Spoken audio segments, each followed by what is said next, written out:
Di tepian Sungai Musi yang megah, bersemi sebuah cinta terlarang namun suci antara Tan Bun An, seorang pangeran tampan dari negeri Tiongkok, dengan Siti Fatimah, yang merupakan putri bangsawan Palembang yang amat rupawan.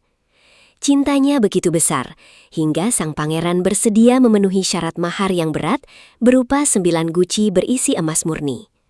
Aku akan memberikan apapun demi memilikimu, Siti, meski harus menyeberangi samudra luas sekalipun.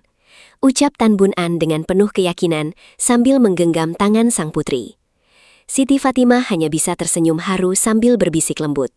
Berhati-hatilah dalam perjalananmu, karena jantung hatiku ikut pergi bersamamu menuju negeri seberang. Waktu berlalu hingga kapal pengangkut mahar dari Tiongkok akhirnya bersandar di dermaga. Namun kemarahan justru meledak di hati Tan Bun An saat melihat permukaan guci hanya berisi tumpukan sayur sawi busuk. Tanpa memeriksa lebih dalam, ia merasa dihina oleh orang tuanya sendiri di hadapan sang kekasih.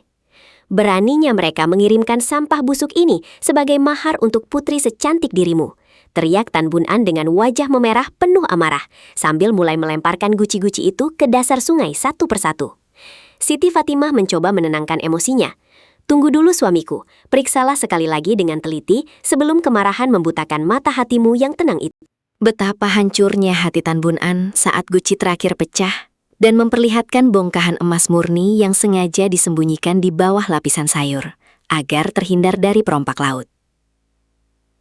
Menyadari kebodohannya, ia langsung melompat ke dalam arus Sungai Musi yang sedang ganas untuk menyelamatkan sisa hartanya.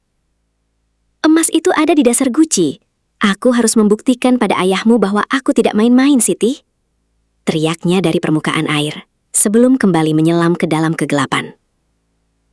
Pengawal setianya yang panik segera ikut terjun untuk menolong, sembari berseru dengan lantang. Tuan muda, arus ini terlalu kuat. Izinkan hamba membantu Anda menggapai dasar sungai. Siti Fatimah yang menyaksikan kekasihnya tak kunjung muncul ke permukaan, merasa dunianya telah runtuh seketika, hingga ia memutuskan untuk menyusul sang pangeran ke alam keabadian.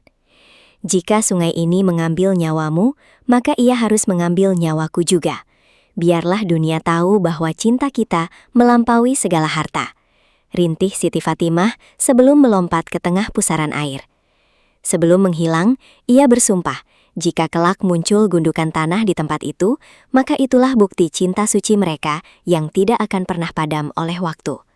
Pesan moral dari kisah ini adalah bahwa amarah yang terburu-buru hanya akan membawa penyesalan mendalam bagi diri kita dan orang tercinta. Jangan lupa subscribe dan bagikan pendapatmu tentang kisah tragis ini di kolom komentar.